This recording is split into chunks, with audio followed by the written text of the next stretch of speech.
तो सभी झील में गिर पड़ते, इसलिए खोपड़ी की विशाल सेना सिर्फ उनकी मर्जी से काम कर सकती थी। और तभी आदमी ने बेबाकी से फिर से पत्थर की। हैरान होकर उन्होंने पाया कि झील की सतह बर्फ में जम गई है और युद्ध की स्थिति पलट गई है। खोपड़ी की विशाल सेना आदमी से कठिन कीमत वसूलने आई थी। जब आदमी को कुछ ठीक नहीं लगने लगा, खोपड़ी तुरंत हथियार उठाकर सीधे हमला करने लगी। साथी कितनी दूर चले गए थे भी झील में नहीं गिरे। एक तरफ के खोपड़ी तुरंत उनका पीछा करने लगी। यह भयानक दृश्य सभी को तुरंत घबराने लगा। भीड़ न फैलाने के लिए उन्होंने तुरंत स्थिति संभाली और जान माल की लड़ाई के लिए तैयार हो गए। यह दृश्य देखकर आदमी ने हिचकिचाए बिना पहले हमले की शुरुआत की।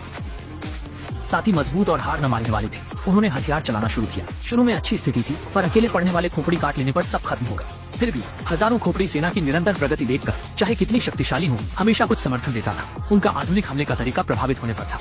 यो-यो टेलीविजन सीरीज एक्सक्लूसिव में यह केवल एक क्षण में धुंधली टावर ने सफलतापूर्वक सबकी रक्षा को तोड़ दिया और सौभाग्य से साथी भी सक्षम थे। वे तुरंत पीछे से हमला करके कंग भाई को बचा लिया। लेकिन जब वे हैरान थे, अधिक खोपड़ी की सेना ने शाखा टावर का उपयोग करते हुए मानवों के पागल हमलों का सामना किया और आत्मघाती तरीके से प्रतिरोध किया।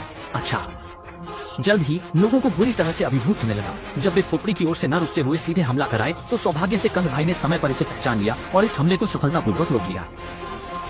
लेकिन अपनी विदाई के कारण अपने साथियों के पार्श्व में एक अंतराल उत्पन्न हुआ। अंततः वह मजबूर होकर कंकालों के अधीन एक राजा बन ही गया।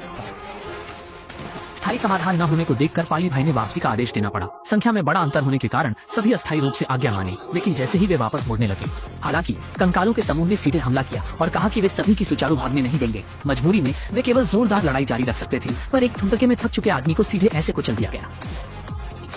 भले मजबूरी करे, आंखों की वजह से बच न सका, जिससे और भयभीत हो गया।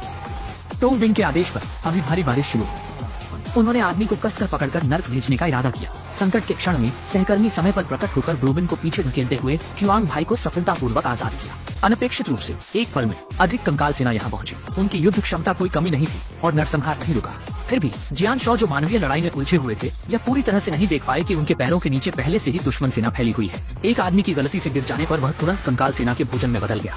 आगे के दम घुटाने वाले साये को देखकर पुरुष ने असुरक्षित महसूस किया। अगर यह चलता रहा तो जल्दी ही कुछ लोग हमले में आएंगे। वर्तमान क्रियाएं जंगली जानवरों की तरह संघर्ष कर रही हैं। ब्रोलो चढ़कर आने वाला था। जब आदमी आखिरी कोशिश करने वाला था, तब एक चमत्कार घटित हुआ। देखने में आया कि कुछ विशाल ड्रैगन अचानक युद्ध क्षेत्र में प्रकट हुए और सीधे कंकाल सेना पर ज्वलंत अग्नि प्रहार किया। केवल एक झपकी में श्रम सेना का आधा से अधिक नष्ट हो गया। उन्हें चलाने वाली किंवदंती की ड्रैगन माता एयरचूल थी। इस समय ब्रदर कियांग ने अपनी टूटी होने का एहसास किया। 3-4 प्रयासों में कंकाल सेना को समाप्त कर दिया। एयरचूल ने सबको तुरंत पीठ पर बैठने का निमंत्रण दिया। ब्रदर कियांग हैरान रहे।